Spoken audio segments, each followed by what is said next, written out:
ಎಲ್ಲರಿಗೂ ನಮಸ್ಕಾರ. ನಾನು ಇವತ್ತು ಈ ಸ್ಟೆಫೋನಿಯಾ ಎರೆಕ್ಟಾ ಸಸ್ಯವನ್ನು ಯಾವ ರೀತಿ ಬೆಳೆಯೋದು ಅನ್ನೋಂಥದ್ದನ್ನು ನಾನು ನಿಮಗೆ ಹೇಳ್ಕೊಡ್ತೀನಿ. ಈ ಸ್ಟೆಫೋನಿಯಾ ಎರೆಕ್ಟಾ ಸಸ್ಯಗಳು ತುಂಬಾ ರೇರೆಸ್ಟ್ ಸಸ್ಯಗಳು. ಯಾಕೆಂದ್ರೆ ತುಂಬಾ ಜನರಿಗೆ ಈ ಸಸ್ಯಗಳ ಬಗ್ಗೆ ಗೊತ್ತಿಲ್ಲ. ಈ ಸಸ್ಯಗಳು ದಟ್ಟವಾದ ಕಾಡುಗಳಲ್ಲಿ ಬೆಳೆಯುವಂತದ್ರಿಂದ ಇದು ತುಂಬಾ ಸುಲಭವಾಗಿ ಯಾರಿಗೂ ಅವೈಲಬಲ್ ಕೂಡ ಇರೋದಿಲ್ಲ. ಆದ್ದರಿಂದ ನಾನು ಇವತ್ತು ಇದನ್ನ ಯಾವ ರೀತಿ ಬೆಳೆಯೋದು ಅಂತ ಹೇಳ್ಕೊಡ್ತೀನಿ. ಆಮೇಲೆ ಯಾರಾದ್ರೂ ನಾನು ಡೈರೆಕ್ಟ್ ಗಿಡಗಳನ್ನೇ ಕೊಡ್ತೀನಿ ಗೆಡ್ಡೆ ಬದಲಿಗೆ ಅಂತ ಹೇಳಿದ್ರೆ ಅವ್ರು ನಿಮಗೆ ಮೋಸ ಮಾಡ್ತಿದ್ದಾರೆ ಅಂತ ಯಾವುದೇ ಕಾರಣಕ್ಕೂ ಹೋಗಿ ಆ ಮೋಸದ ಜಾಲಗಳಿಗೆ ಬಲಿ ಆಗ್ಬಿಡ್ರಿ.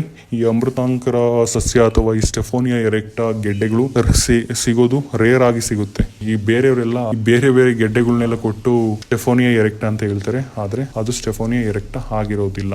ಮತ್ತೆ ಇದ್ರ ಬಗ್ಗೆ ತುಂಬಾ ಜಾಸ್ತಿ ಜನಕ್ಕೆ ನಾಲೆಡ್ಜ್ ಸಹಿತ ಇರೋದಿಲ್ಲ.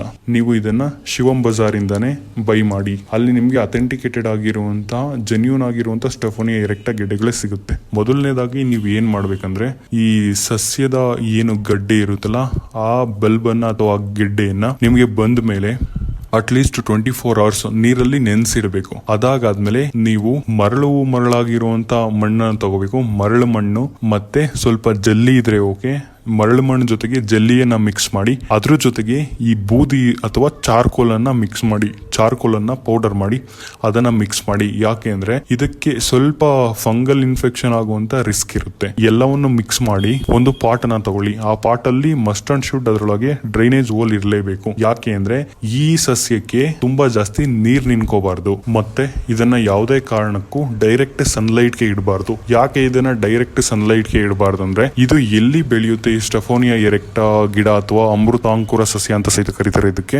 ಇದು ಎಲ್ಲಿ ಬೆಳೆಯುತ್ತೆ ಅಂದ್ರೆ ಈ ದಟ್ಟವಾಗಿರುವಂತಹ ಕಾಡುಗಳಲ್ಲಿ, ಅಂದ್ರೆ ಮೇಲ್ಗಡೆ ಎಲ್ಲ ತುಂಬಾ ಜಾಸ್ತಿ ದಟ್ಟವಾಗಿರುವಂತಹ ಮರಗಳು ಬಳ್ಳಿಗಳು ಎಲ್ಲ ಬೆಳ್ಕೊಂಡು ಅದರ ಕೆಳಗಡೆ ಇದು ಬೆಳೆಯುತ್ತೆ.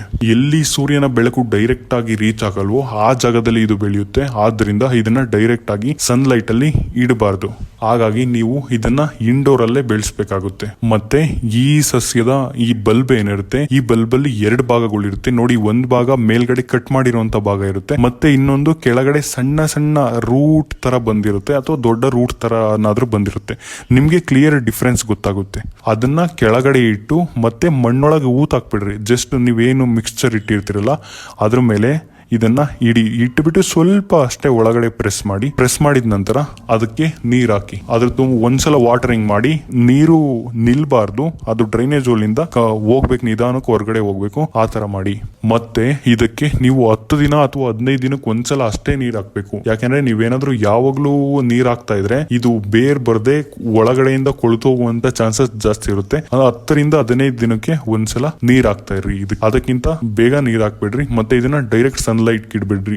ಆದ್ರಿಂದ ನೀವು ಇದನ್ನೇ ಮಾಡ್ಕೊಂಡು ಹೋದ್ರೆ ಇದು 30 ದಿನ ಅಥವಾ 40 ದಿನಗಳ ಒಳಗೆ ನಿಮ್ಗೆ ಇದು ಖಂಡಿತವಾಗಿಯೂ ಗಿಡ ಬಂದೇ ಬರುತ್ತೆ, ಮೊಳಕೆ ಬರುತ್ತೆ. ಅದರಿಂದ ಗಿಡ ಬರುತ್ತೆ. ಈ ಗಿಡದ ಎಲೆಗಳು ಯಾವ ರೀತಿ ಇರ್ತವೆ ಅಂದ್ರೆ ಸೇಮ್ ಟು ಸೇಮ್ ಕಮಲದ ಎಲೆಗಳ ತರ ಇರ್ತವೆ. ಇದು ತುಂಬಾ ಚೆನ್ನಾಗಿ ನಿಮ್ಮ ಮನೆ ಸುತ್ತಮುತ್ತ ಇರುವಂತ ಏರ್ನೆಲ್ಲ ಪ್ಯೂರಿಫೈ ಮಾಡುತ್ತೆ, ಗಾಳಿಯನ್ನ ಶುದ್ಧೀಕರಣ ಮಾಡುತ್ತೆ.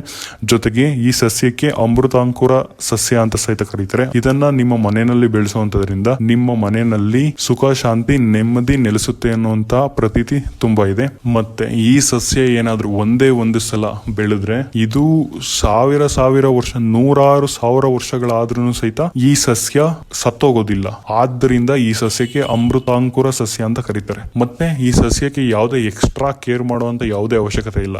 10 ದಿನಕ್ಕೆ 15 ದಿನಕ್ಕೆ ಒಂದ್ಸಲ ನೀರ್ ಹಾಕಿದ್ರೆ ಆಯ್ತು, ಅದ್ರ ಪಡೆಗೆ ಅದು ಬೆಳ್ಕೊಂಡು ಹೋಗುತ್ತೆ.